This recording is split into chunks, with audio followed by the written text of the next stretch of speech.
खांसी आजकल दवा देते देते थक गए हैं, तो दवा देने में भी ठीक नहीं हो रहा है। हम लोग जब बच्चे थे तो हम लोग के नानी घर का घी और लहसुन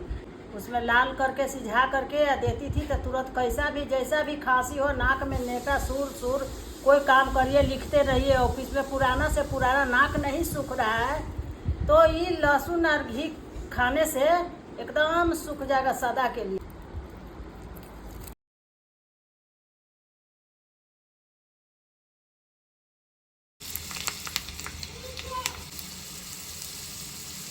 देखिए दोस्तों, ये काला नमक है।